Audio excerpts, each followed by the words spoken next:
तो आदाब, नमस्कार, गुड इवनिंग, सत श्री अकाल। एक बार फिर आप तमाम लोगों का स्वागत है क्राइम तक की कहानी के इस एपिसोड में। उम्मीद है पूरी फैमिली अच्छी होगी। कल की तस्वीर आप सबके जहन में ताज़ा होगी। पूरी दुनिया ने ये तस्वीर देखी। पूरी दुनिया के जितने भी देश हैं, अलग अलग सबके जो अखबार हैं, चैनल हैं, पहले पन्नों पे अखबारों में वो तस्वीरें छपी। हर न्यूज़ चैनल पे वो वीडियो दिखाए गए, क्योंकि इंसानी इतिहास में ऐसी तस्वीर इससे पहले कभी देखी नहीं गई। जब जैसा कि कल मैंने बताया था कि बस और ट्रेन जैसी बना दी गई थी प्लेन को, लोग छतों पे लटक रहे थे। लेकिन इस तस्वीर के सामने आने के बाद अचानक एक पुरानी तस्वीर, करीब 45-50 साल पुरानी तस्वीर भी लोगों के जहन में अचानक आ गई और बहुत सारे अखबारों ने उस तस्वीर को भी छापा। तो ये दो तस्वीरें वो तस्वीरें असल में जो अमेरिका की नाकामी और अमेरिका की हार को दर्शाते हैं, दिखलाते हैं। कल की तस्वीर तो आप सभी ने देखी, आप वाकिफ़ हैं। ऐसी एक तस्वीर 1975 की थी, वियतनाम की। वियतनाम की जो जंग है वो आज भी अमेरिका के सीने पे एक नासूर है, क्योंकि 20 साल तक अमेरिका ने ये जंग लड़ी और जो नाकामयाबी, जो हार मिली, वैसे ही जैसे अफ़गानिस्तान में। तो ये तस्वीर उसकी एक कहानी है, एक निशानी है। वियतनाम के सबसे बड़े शहर सैगोन की ये तस्वीर है, जो आपको मैंने दीपक को कहा था वो आपको दिखाएंगे भी। ये तस्वीर वियतनाम के सबसे बड़े शहर की है, सैगोन की है। अमेरिका ने ठीक अफ़गानिस्तान की तरह अपने सैनिकों को वियतनाम से बुला लिया। करीब 5 लाख सैनिक एक वक्त में थे वियतनाम में अमेरिका के। तो जंग तो जीत तो मिली नहीं, लेकिन अमेरिका ने अपनी नाक बचाने के लिए अपने सैनिकों को वियतनाम से बुला लिया। सैनिक वापस आ गए। इसी दौरान में सैगोन पर कब्ज़ा हो गया। अमेरिकी सैनिक जा चुके थे, कुछ बचे हुए थे, और सैगोन में अमेरिकी कौंसुलेट का जो दफ्तर था, जिसमें बहुत सारे अमेरिकी उस वक्त तक रुके हुए थे, अब उनकी जान खतरे में थी और उन्हें बाहर निकालने के लिए अमेरिका ने एक चॉपर भेजा और सैगोन शहर में उस कौंसुलेट के छत के ऊपर इस चॉपर को लैंड कराया गया, ताकि उसमें बिठाकर अमेरिकियों को वहाँ से निकाल के बाहिफाजत कहीं और ले जाया जाए। लेकिन उस वक्त तक उस शहर पे चूँकि कब्ज़ा हो चुका था, तो बहुत से आम लोग, जैसे काबुल में आपने देखा, तालिबान के डर से काबुल छोड़कर भागना चाह रहे थे। वही हाल सैगोन का था। वियतनाम के बहुत सारे लोग जिन्हें अपनी जान का ख़तरा था, वो शहर छोड़ना चाहते थे, और उन्होंने देखा कि एक अमेरिकी चॉपर आया। वो सारे उस छत पे चढ़ गए और किसी तरह से उस चॉपर में बैठकर उस शहर से और वियतनाम से बाहर निकलना चाहते थे। बड़ी तब भी मुश्किल हुई थी, मुसीबत हुई थी। खैर, वो बाद में निकाल लिए गए। लेकिन ये तस्वीरें बताती हैं कि जो कल काबुल में हुआ, वही चीज़ 75 में वियतनाम में हुआ था। इसी के ज़रिए फिर मुझे ख़्याल आया कि क्यों ना आपको मैं अमेरिका की वो कहानी बताऊं जो जीती। अमेरिका ने बहुत सारी जंग जीती होगी, लेकिन कुछ ऐसे हार हैं जो आज भी दाग हैं अमेरिका के ऊपर। ख़ासतौर पर 3 ऐसे देश अफ़गानिस्तान के अलावा, जहाँ से अमेरिकी सैनिक को वापस जाना पड़ा, और वो भी इज़्ज़त से नहीं, न जीत कर। अफ़गानिस्तान में भी मैं इसलिए कहूँगा कि 20 साल तक अमेरिका वहाँ पे रहा, अमेरिकी सैनिक रहे, खरबों डॉलर खर्च किए। लेकिन 20 साल के बाद, 20 साल पहले जब अमेरिका वहाँ पहुँचा तो तालिबान की हुकूमत थी, उसको सत्ता से उखाड़ा। और 20 साल बाद अब जब अमेरिका वापस जा रहा, अमेरिकी सैनिक अफ़गानिस्तान से, एक बार फिर तालिबान है। तो हासिल कुछ नहीं है। 20 साल में तालिबान से ही शुरू हुआ और तालिबान पे ही कहानी ख़त्म हुई। लेकिन ये अकेली कहानी नहीं है। इससे पहले अमेरिका वियतनाम में इसी तरीके के हार को झेल चुका है। इससे पहले क्यूबा में भी यही हाल अमेरिकी सैनिकों के साथ हुआ, अमेरिका के साथ हुआ, और इसके अलावा सोमालिया में भी। तो अफ़गानिस्तान समेत 3 और देश थे जहां अमेरिका को इन्हीं चीज़ों से होकर गुजरना पड़ा, और इसमें सबसे अहम था वियतनाम, क्योंकि वियतनाम की लड़ाई अमेरिका कभी भूलेगा नहीं। 20 साल तक ये भी लड़ाई चली। अफ़गानिस्तान में भी अमेरिकी सैनिक करीब 20 साल तक रहे, लेकिन वियतनाम की लड़ाई कहीं ज़्यादा बड़ी और खूंखार थी। इस लड़ाई में कहते हैं अमेरिका के करीब 58,000 सैनिकों की जान गई। इस लड़ाई में 20 लाख लोगों की मौत हुई, जो सिविलियन थे और बाकी आर्मी थे देश के दूसरे। करीब 1.25 करोड़ लोगों ने वियतनाम को छोड़कर दूसरे देशों में जाके पनाह लिया। 30 लाख के करीब लोग घायल हुए। ये डेटा है वियतनाम की लड़ाई का। लेकिन अमेरिका को, अमेरिका के बाहर सबसे ज़्यादा जो नुकसान हुआ उनके सैनिकों को इसी वियतनाम लड़ाई में हुआ, जिसमें 58,000 अमेरिकी सैनिक मारे गए थे। ये वियतनाम की पूरी लड़ाई थी क्या और ये कहानी है क्या, मैं आज आपको यही बताने जा रहा हूँ। दरअसल कभी वियतनाम पर 19वीं सेंचुरी में फ्रांस का कब्जा हुआ करता था, लेकिन जब सेकेंड वर्ल्ड वॉर हुआ तो जापान ने वियतनाम पर हमला कर दिया। अब वियतनाम के लिए दोहरी मुसीबत थी, एक तरफ फ्रांस से वो छुटकारा चाहता था, दूसरी तरफ जापान ने हमला कर दिया। लेकिन दूसरे विश्व युद्ध में जापान की हार हुई और फिर जापान ने वियतनाम को छोड़ दिया। अब सिर्फ फ्रांस बचा और इसी दौरान में वियतनाम में आज़ादी की लड़ाई शुरू हुई। लेकिन वियतनाम में दो खेमे में मामला बढ़ गया था, एक साउथ वियतनाम और एक नॉर्थ वियतनाम। अब इन दोनों वियतनाम की खासियत ये थी कि जो नॉर्थ वियतनाम और जो उनके लीडर थे ये सब चीन से इंस्पायर्ड थे, कम्युनिस्ट गवर्नमेंट से। तो ये कम्युनिस्ट समर्थक देशों के चाहने वाले थे नॉर्थ वियतनाम के लोग। साउथ वियतनाम के लोग वेस्टर्न, पश्चिमी और ख़ास तौर पर अमेरिका। तो साउथ वियतनाम अमेरिका की कमज़ोर कड़ी, नॉर्थ वियतनाम चीन और रूस इनके जैसे देशों का दोस्त। और लड़ाई चलती रही।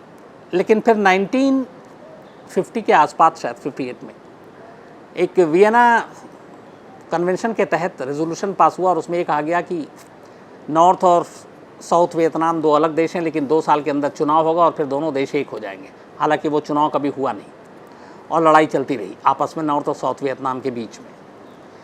इसी दौरान में चूँकि एक तरफ नॉर्थ वियतनाम कम्युनिस्ट देशों का समर्थक था, साउथ वियतनाम के लिए हमदर्द बन के अमेरिका खड़ा हो गया और अमेरिका हथियारों से, ट्रेनिंग से साउथ वियतनाम के लोगों को सपोर्ट करने लगा, जैसे उसने अफगानिस्तान में तालिबान को किया था। तब लड़ाई चल रही थी, नॉर्थ वियतनाम की तरफ से चीन, रशिया ये सब लड़ रहे थे, साउथ वियतनाम की तरफ से अमेरिका और उसके बाकी देश जो दोस्त थे वो लड़ रहे थे। पर अभी तक बाहरी लड़ाई थी। 1965 में, बल्कि 9 फरवरी 1965 को अमेरिकी सेना पहली बार वियतनाम में दाखिल होती है और वियतनाम में अपनी फ़ौज को भेजती है। अब ये सीधे सीधे लड़ाई थी अमेरिका की और नॉर्थ वियतनाम की।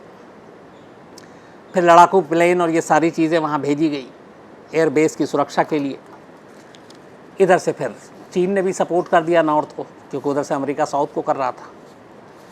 और अब खुल के लड़ाई शुरू हो गई। धीरे धीरे अमेरिकी सैनिक वियतनाम में ज़्यादा बढ़ते गए। एक वक्त आया जब 5 लाख अमेरिकी सैनिक वियतनाम पहुंच चुके थे, 5 lakhs। अब इस दौरान में हुआ ये कि वियतनाम के करीब साउथ ईस्ट एशिया में एक बहुत छोटा सा देश है, पता नहीं आप लोगों ने कितने लोगों ने नाम सुना हो, लाओस। कभी गूगल कीजिएगा तो इसको आप देखिएगा, लाओस। ये एक छोटा सा देश है साउथ ईस्ट एशिया में। लाओस की जो बॉर्डर है, जो सीमा लगती है, एक तरफ म्यांमार से लगती है, एक तरफ चीन से लगती है, एक तरफ कंबोडिया से लगती है, एक तरफ वियतनाम से लगती है और एक तरफ थाईलैंड से लगती है। तो लाओस एक बहुत ही छोटा सा बिल्कुल देश, और इन बड़े बड़े देशों के साथ उसकी सीमा लगती है। लाओस को 1000 हाथियों की भूमि भी कहा जाता है। लाओस ने क्या किया कि नॉर्थ कंबोडिया की आर्मी को हेल्प करने लगा। रूट कुछ ऐसा था कि नॉर्थ वियतनाम को जब साउथ वियतनाम पे हमला करना होता तो जो उनका रूट था, जो रसद भेजना होता था या फिर एयरबेस था, वो लाओस बड़ा उनके लिए सूटेबल था, वहाँ से आसानी से वो हमला कर सकते थे। तो लाओस का भी झुकाव नॉर्थ वियतनाम की तरफ था। लाओस ने अपनी ज़मीन का इस्तेमाल करने के लिए दे दिया नॉर्थ वियतनाम को। अब ये सीधे सीधे अमेरिका को चैलेंज था और चुनौती थी, क्योंकि नॉर्थ वियतनाम का सपोर्ट कर लाओस ने अमेरिका को अपना एक तरह से दुश्मन बना दिया और अमेरिका ये बर्दाश्त नहीं कर सकता था। उसे लगा ये एक छोटा सा देश, इसकी इतनी औकात कि हमारे ख़िलाफ़ खड़ा हो गया, ये जानते हुए भी कि मैं साउथ वियतनाम की मदद कर रहा हूँ, और साउथ वियतनाम पर हमला करने के लिए उसने अपनी ज़मीन दे दी है। अमेरिका ने इसके बाद गुस्से में नॉर्थ वियतनाम पे तो उसकी बमबारी चल ही रही थी, अब लाओस पर भी निशाना साधना शुरू कर दिया। दुनिया के इतिहास में शायद कोई और ऐसा देश नहीं है जिस देश पर इतने बॉम्ब गिराए गए हों। सिर्फ 9 साल के अंदर, कहते हैं 1964 से 1973 तक, 1964 से 1973 तक अमेरिकी वायुसेना ने लाओस पर 20 टन से ज़्यादा बम गिराए अकेले। कहते हैं कि अमेरिकी वायुसेना ने हर 8 मिनट में लाओस पर एक बम गिराया था, हर 8 मिनट में।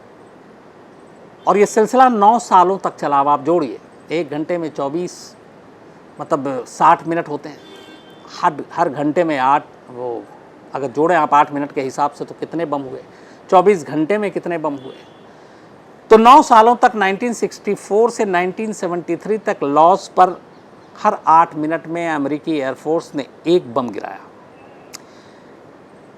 एक रिपोर्ट है जिसके हिसाब से इन 9 सालों में अमेरिका ने लगभग 260 मिलियन क्लस्टर बम वियतनाम और लाओस पर दागे थे।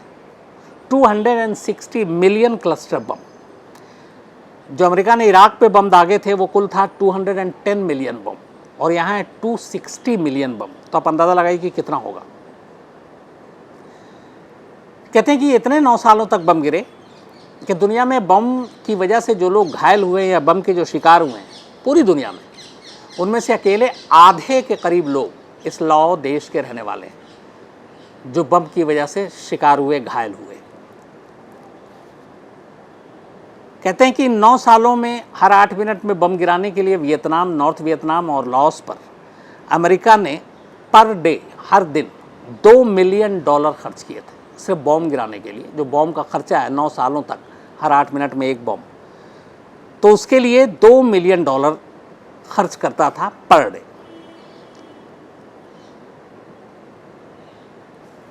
आज भी लाओस में अगर कभी मौका मिला, आप लोग खुद गए हों या कहीं पढ़ें तो देखेंगे इतनी बमबारी 9 साल तक कि लाओस में बहुत सारे बम जो है वो गिरे और फटे नहीं। वहाँ के लोगों ने इन बमों को अपनी रोज़मर्रा की ज़िंदगी के जीने के लिए अलग अलग सामान के तौर पर इस्तेमाल करना शुरू कर दिया। बहुत सारे ऐसे बम, रॉकेट, मिसाइल उन्होंने नाव बना लिए, घरों के सजावट में काम करने लगे, घरों के इस्तेमाल के लिए कुछ चीज़ों के लिए वो करने लगे। मतलब इतना वहाँ पे ऐसा कोई घर नहीं है लाओस में जिसमें कोई ना कोई बम का एक हिस्सा उनके पास ना हो, जो अब उनकी ज़िंदगी का हिस्सा बन चुका है। और इस जगह पे सबसे ज़्यादा लोगों की मौत हुई। तो ये हिस्सा था उस वियतनाम वॉर का जो अमेरिका नॉर्थ वियतनाम से लड़ रहा था। तो लाओस ने सिर्फ नॉर्थ वियतनाम की मदद की। इस गुस्से में अमेरिका ने 9 साल तक उस पर बमबारी की, 20 टन बम गिराए लाओस पे 9 सालों में। तो आप अंदाज़ा लगाइए कि ये जंग कैसी होगी। खैर, तो अमेरिका ने नॉर्थ वियतनाम की लड़ाई शुरू की साउथ वियतनाम के साथ मिलकर। वो नहीं चाहता था कि ये कम्युनिज़्म की तरफ जाए और रशिया और चीन का दखल हो, वो अपना दखल चाहता था, और इसीलिए उसने अपने ईगो का सवाल बना लिया। लेकिन जंग लंबी होती गई, अमेरिकी सैनिक पहुंचते गए, अमेरिकी सैनिक लगातार मारे जा रहे थे, और इससे अमेरिका में अब लोगों में गुस्सा था कि हमारे पब्लिक का जो टैक्स के पैसे हैं वो अमेरिका एक दूसरे देश में जाकर खर्च कर रहा है जंग के नाम पर, और जिसका कोई मतलब नहीं, जिसका कोई हासिल नहीं है, सिर्फ इसलिए कि सुपर पावर अपने आप को साबित करना है। तो अमेरिका में इसको लेके बड़े अब लोगों में धीरे धीरे गुस्सा आना शुरू हो गया। वहाँ की अपोजिशन भी इसके खिलाफ हो गई। धीरे धीरे अब अमेरिका को भी लगा कि कुछ जंग से हासिल नहीं, ऊपर से खर्च बहुत ज़्यादा हो रहा है। तब 1973 में अमेरिकी प्रेसिडेंट जो थे रिचर्ड निक्सन, उन्होंने फैसला किया कि वियतनाम से अपनी सेना को बुला लेंगे। ठीक वैसे ही जैसे डोनाल्ड ट्रंप ने अपने कार्यकाल में जाते जाते ये फैसला किया था कि मई 2021 में अफ़गानिस्तान से अपनी सेना को बुला लेंगे। इस डेट को नए प्रेसिडेंट जो आए जो बाइडन, उन्होंने 11 सितंबर कर दिया कि हम वापस बुला लेंगे। सेम यही इससे पहले 1973 में हुआ था। रिचर्ड निक्सन ने किया था कि अब वियतनाम में 20 साल की लड़ाई हो गई, कोई हासिल नहीं है, लोग गुस्से में हैं, अमेरिकी सैनिक की जान जा रही है, पैसे खर्च हो रहे हैं, विपक्ष भी इसको मुद्दा बना रहा है। तो उन्होंने 1973 में ये कहा कि हम अपनी सेना को बुला लेंगे, और सेना को वापस बुला लिया बिना जंग जीते हुए। और उसी के बाद उनके सेना जब धीरे धीरे किस्तों में गई, जैसे अफ़गानिस्तान से जा रही है, 1975 में जो कम्युनिस्ट ताकतें थी नॉर्थ वियतनाम की, उन्होंने वियतनाम के सबसे बड़े शहर साइगोन पर कब्ज़ा कर लिया, जैसे तालिबान ने कल काबुल पर कब्ज़ा किया। और इसी के बाद अमेरिकी कुछ लोग जो बचे हुए थे, तब उस बिल्डिंग की छत पर फिर एक चॉपर को उतारा गया और वहाँ से अमेरिकियों को निकाला गया। जैसे कल अमेरिकी एयरफोर्स का जो बड़ा वाला प्लेन था वो काबुल के रनवे पे दौड़ रहा था, और अफ़गानी काबुल के लोग उसकी छतों पे, दरवाज़ों पे, पहियों पे, इंजन पे लटक लटक कर किसी तरह से अपनी जान बचाने की कोशिश कर रहे थे। हालांकि उन्हें मालूम है ये प्लेन है, इस तरीके से जान अगर हवा प्लेन का टेक ऑफ हो गया तो वैसे ही मारे जाएंगे। लेकिन इससे एक दूसरा अंदाज़ा होता है कि दहशत क्या चीज़ होती है। तालिबान की दहशत के आगे उन्हें इस प्लेन से, आसमान से गिर कर मरने की शायद दहशत उतनी नहीं थी, या इंजन में बैठने की इतनी दहशत नहीं थी, दरवाज़ों पर लटक के सफ़र करने की इतनी दहशत नहीं थी जिन्हें उन्हें तालिबान से दहशत थी। यही हालत 1975 में वियतनाम में था, जब चॉपर एक बिल्डिंग के ऊपर लैंड की गई और लोग उस तरीके से उसमें दाखिल हुए, और वही मंज़र था जो कल का मंज़र था। तो खैर 1975 में फिर अमेरिकी फ़ौज हटी, जैसे अफ़गानिस्तान से हटी थी, और इसके बाद एक तरह से वियतनाम में जंग जो है 20 साल के बाद ख़त्म हो गई। उसके बाद फिर नॉर्थ और साउथ वियतनाम बाद में आगे चलकर दोनों एक हो गए। 20 साल तक चले इस जंग में किसी की कायदे से जीत नहीं हुई, और बाद में वियतनाम की जो कम्युनिस्ट सरकार है उसने एक तरह से पूरा कब्ज़ा किया और सोशलिस्ट रिपब्लिक ऑफ वियतनाम एक नया देश बनाया। और साइगोन शहर को बाद में, आज के जो ज़माने में, उस ज़माने में 1975 में साइगोन शहर हुआ करता था, अब ये जो है ची मिन शहर के नाम से जाना जाता है, जो कि कम्युनिस्ट नेता थे जिन्होंने ये लड़ाई शुरू की थी। तो अब वियतनाम दोनों एक हो चुका है, नॉर्थ और साउथ, सब कुछ ठीक है। लेकिन आज से 45 साल पहले अमेरिका को यहाँ पे सबसे बड़ी नाकामी देखनी पड़ी थी, और इस जंग ने 20 लाख लोगों की जान ली। अमेरिका के 58,000 सैनिक मारे गए, खरबों डॉलर वहाँ भी खर्च हुए। यहाँ 61 लाख करोड़ डॉलर खर्च किया अफ़गानिस्तान में अमेरिका ने पिछले 20 सालों में, और वहाँ तो इससे भी ज़्यादा, क्योंकि अगर एक दिन का खर्चा सिर्फ $2 मिलियन बॉम्ब गिराने का है, तो बाकी सैनिकों का, उनके खाने पीने का, बाकी हथियार का, एयरफोर्स का, ईंधन का, आप अंदाज़ा लगाइए कितना खर्चा होगा। तो वियतनाम में शायद अमेरिका ने अब तक के सबसे ज़्यादा पैसे खर्च किए, लेकिन 20 साल में वहाँ उसे कुछ नहीं मिला। और वही चीज़ सेम अफ़गानिस्तान में 20 साल खर्च किया और कुछ नहीं मिला। इसके अलावा फिदेल कास्ट्रो, क्यूबा, यहाँ फिदेल कास्ट्रो को सत्ता से हटाने के लिए अमेरिका ने पूरी कोशिश की, वहाँ पे भी अपने सेना को भेजा, लंबे सालों तक वहाँ लड़ाई लड़ी, लेकिन आखिर में फिदेल कास्ट्रो को अमेरिका हटा नहीं पाया, और वहाँ से भी अपनी फ़ौज को उसे खाली वापस बुलाना पड़ा, और एक ये उनके लिए नाकामी थी। सोमालिया, एक अफ्रीकी देश, यहाँ पर भी अमेरिकी फ़ौज गई, सोमालिया में लंबे समय तक लड़ाई लड़ी, लेकिन सोमालिया में जिस मकसद से वो गई थी उस मकसद को हासिल नहीं कर पाई, और फिर आखिर में बहुत सारे जान गंवाने के बाद अमेरिकी सैनिक को वहाँ से भी वापस जाना पड़ा। बल्कि सोमालिया को लेकर ख़ास किस्सा भी है कि जब 1994 में रवांडा में एक मास मर्डर हुआ था उस वक्त, और सोमालिया के लोगों ने किया था, और अमेरिकी सैनिक वहाँ से भाग गए थे। तब 1994 में, ये 9/11 हुआ नहीं था, ओसामा बिन लादेन वांटेड नहीं था, तब ओसामा बिन लादेन ने अमेरिका के ऊपर एक तंज कसा था और कहा था कि अमेरिका कैसे, अमेरिकी सैनिक और अमेरिका डर गया और छोड़कर भाग गया।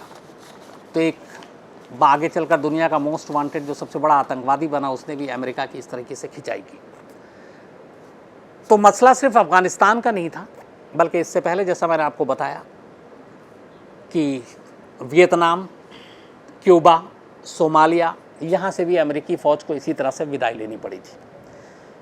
अफ़गानिस्तान के हालात और ख़ास तौर पर जो तस्वीरें आई, अगर ईमानदारी से कहें तो कल की जो एयरपोर्ट की तस्वीर थी, काबुल एयरपोर्ट की, उसने पूरी दुनिया को चौंकाया भी, और ये भी कहा कि ये मतलब हम किस सदी में जी रहे हैं, कि आज भी ऐसा हो सकता है, आज भी इतनी दहशत किसी से हो सकती है कि लोग अपनी जान बचाने के लिए अपनी जान खुद ले रहे हैं, ख़तरे में डाल रहे हैं। तो ये तस्वीरें, ये सारी चीज़ें वाइट हाउस तक भी पहुँची। अमेरिकी मीडिया ने भी सवाल उठाए, अमेरिकी प्रेसिडेंट को आना पड़ा, अपने राष्ट्र को संबोधित करना पड़ा, और जो बाइडेन ने बयान दिया। अब उनके बयान जो थे वो आपने अगर सुने हैं, सिर्फ थोड़ी सी चीज़ें आपको बताऊंगा।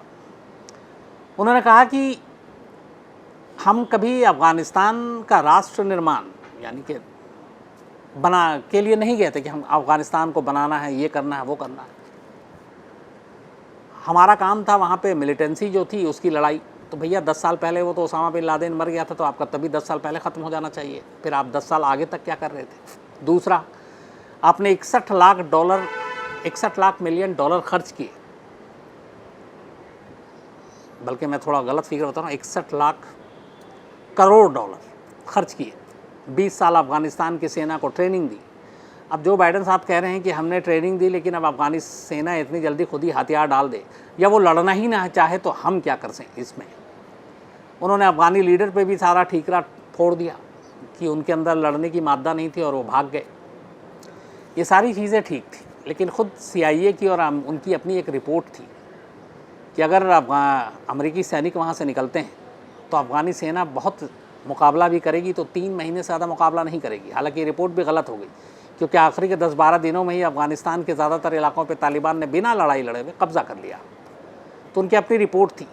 तो जब 20 साल आपने इतने पैसे खर्च किए, आपके करीब 2,500 सैनिक अमेरिका के मारे गए इस अफ़गानिस्तान में, तो बिना किसी नतीजे, बिना किसी अंजाम पे पहुँचे हुए यूं ही अफ़गानिस्तान से निकल जाना, अगर आप एक सुपर पावर हैं, वर्ल्ड को लीड करने का दावा करते हैं, तो फिर ये सारे बयान बचकाने लगते हैं। इसलिए कि फिर तो बहुत पहले ही जब ओसामा बिन लादेन की मौत हो गई थी तभी अफ़गानिस्तान से अमेरिका को लौट जाना चाहिए था, लेकिन कुछ किया नहीं। तो अब सवाल यही उठ रहा है कि 20 साल में फिर क्या किया जो आपके जाने के पिछले 20 दिनों के अंदर ही अंदर वापस तालिबान लौट आया। जो बाइडेन को इसका जवाब देना उनके लिए थोड़ा मुश्किल है, और डोनाल्ड ट्रंप ने वैसी उंगली उठा दी है कि अमेरिका की सबसे बड़ी हार है। अब इसमें राजनीति शुरू हो गई है। लेकिन इन सब से अलग हटकर अब मैं आपको तालिबान के बारे में बताता हूँ। अब पूरी दुनिया की नज़र ये है कि तालिबान अफ़गानिस्तान पे कब्ज़ा कर चुका। अब ये इसमें कोई झूठ नहीं है, ये सच है, और तालिबान अब अफ़गानिस्तान की अगली सरकार चलाएगा, ये भी सच है। लेकिन क्या तालिबान 20 साल पुराना वाला तालिबान होगा या इस बार तालिबान बदलेगा, ये एक बड़ा सवाल है। अब अगर पूछा जाए कि वाकई तालिबान वही रहेगा जो 96 से 2001 तक था, जब वो शरिया कानून के तहत लोगों का गला काटता था, संसार करता था, सरेआम फांसी पे लटका देता था, लड़कियों औरतों को अकेले घर से निकलने पर मनाही करता था, तो इस बार फिर वही चीज़ है, क्योंकि अफ़गान की महिलाओं को लेकर बहुत सारी खबरें आ रही। एक तस्वीर आई है इसी बीच में, एक अफ़गानिस्तान का बड़ा पॉपुलर न्यूज़ चैनल है टोला न्यूज़। अफ़गान के लोग सबसे ज़्यादा इसी को देखते हैं, अफ़गानी भाषा में है, ये प्राइवेट न्यूज़ चैनल है। जब काबुल पे कब्ज़ा हो गया तो कल इसी टोला न्यूज़ पर एक तालिबान के बड़े स्पोक्स पर्सन, प्रवक्ता स्टूडियो में पहुंचते हैं इंटरव्यू के लिए, और उनका इंटरव्यू जो ले रही है न्यूज़ एंकर, वो एक लेडी है। उस लेडी ने अपने सर सारे ढक रखे, लेकिन उसका चेहरा खुला हुआ है, चेहरा सामने स्पोक्स पर्सन बैठे हैं, और सवाल जवाब चल रहा है कि अब अफ़गानिस्तान में क्या होगा, तालिबान का क्या होगा, तालिबान क्या कुछ करेगा। ये एक तस्वीर ये इशारा दे रही है कि शायद 20 साल पहले 2001 में जब तालिबान लौटा, उस वक्त महिलाओं को लेके जो कुछ हुआ, जिसकी वजह से तालिबान की हमेशा हर जगह बुराई होती है, और जो उन्होंने हैवानियत की, इस एक तस्वीर से एक महिला एंकर के साथ एक तालिबान के स्पोक्स पर्सन का बैठना और उसको टीवी पे दिखाना, और उसी डिबेट में ये कहना कि नहीं, इस बार वो महिलाओं के साथ ऐसा नहीं करेंगे। महिलाओं की एजुकेशन को लेके, स्कूल कॉलेज जाने को लेके तालिबान ने भी दावा किया है कि वो अधिकार देंगे।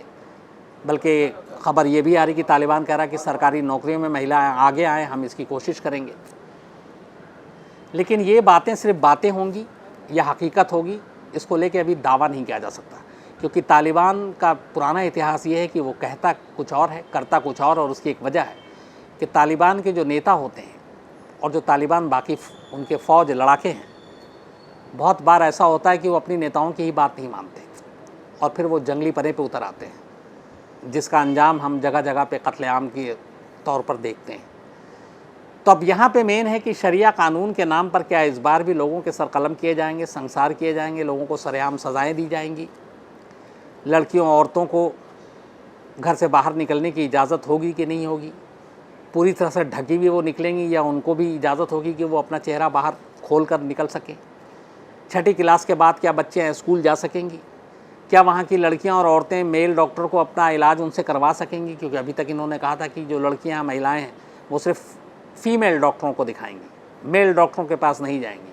अब इसमें बड़ा ही अजीब बेवकूफ़ी की बात ये थी कि आप एक तरफ तो आपने रोक लगा दी थी पिछली बार कि 6ठी क्लास के बाद कोई बच्ची लड़की स्कूल नहीं जाएगी, तो जब स्कूल नहीं जाएगी, जब कोई पढ़े लिखेगा नहीं, तो फिर वो डॉक्टर कहाँ से बनेगी लड़की है? जब कोई डॉक्टर ही नहीं बनेगा तो फिर लेडी डॉक्टर नहीं आएगी।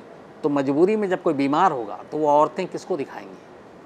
तो ये वो सारी चीज़ें हैं जिसके ऊपर पूरी दुनिया की निगाहें हैं कि इस बार जो तालिबान लौटा है, क्या ये पुराना तालिबान है? हालांकि जो काबुल के लोगों का जिस तरह के भागने की हम तस्वीरें देख रहे हैं, जो खौफ और दहशत है, उससे ये कि उन लोगों को तालिबान पे कोई भरोसा नहीं है। और तालिबान का इतिहास भी ऐसा है कि उस पर भरोसा करना सबसे मुश्किल काम होगा।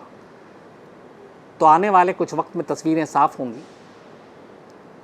पर मुझे लगा कि आज इसी कल की तस्वीरों को देखकर, चूँकि मुझे लगता है मेरे जैसे आप तमाम लोगों को ये तस्वीरें अजीब लगी होंगी, बेचैन भी हुए होंगे। तो अमेरिका की ये पहली हरकत नहीं थी, 3 और देशों की हरकत थी, मुझे लगा उसके बारे में बताना चाहिए। और दूसरी एक, हाँ, चलते चलते कुछ हमारे हिंदुस्तानी फंसे हुए थे। हालांकि हमारी सरकार ने बहुत पहले ही एडवाइजरी जारी कर दी थी कि जो अफ़गानिस्तान में है वो लौट आएँ, हालात ठीक नहीं हो रहे हैं, काबुल की तरफ तालिबान बढ़ रहा है, पर बहुत सारे लोग फिर भी रुक गए थे। तो कल हमारी एक ख़ास एयरफोर्स, बल्कि आज कल ये फ़ैसला हुआ, आज शाम को लेकर इंडिया लौट आई है, जिसमें हमारे आईटीबीपी के बहुत सारे हैं, जो इंडियन तिब्बत पुलिस फोर्स के भी हैं, वहाँ पे जो अपने बहुत सारे काम चल रहे थे अफ़गान सरकार के साथ मिलकर, उनकी सुरक्षा के लिए भेजे गए थे, वो आए। बहुत सारी फैमिली थी जो वहाँ काम कर रही थी, बहुत सारे स्टाफ थे, एम्बेसी के स्टाफ थे, एम्बेसडर थे। उन सारे लोगों को लेकर उसी काबुल एयरपोर्ट से, जिसकी तस्वीर कल आपने देखी, बड़ी मुश्किल से इन सारे हिंदुस्तानियों को बाहिफाजत लेकर आज पहले जामनगर पहुँचे और उसके बाद फिर ये हिंडन एयरबेस जो दिल्ली के नज़दीक गाज़ियाबाद में है, वहाँ पर पहुँचे। तो इन लोगों को ले आया गया। कुछ हिंदुस्तानी शायद अब भी है, उन्हें भी लाने की बात हो रही है। तो कुल मिलाकर कहानी में आज इतना ही। अब आपसे मुलाकात होगी कल किसी और नई कहानी के साथ। तब तक अपना ख्याल रखिएगा। Thank you very much.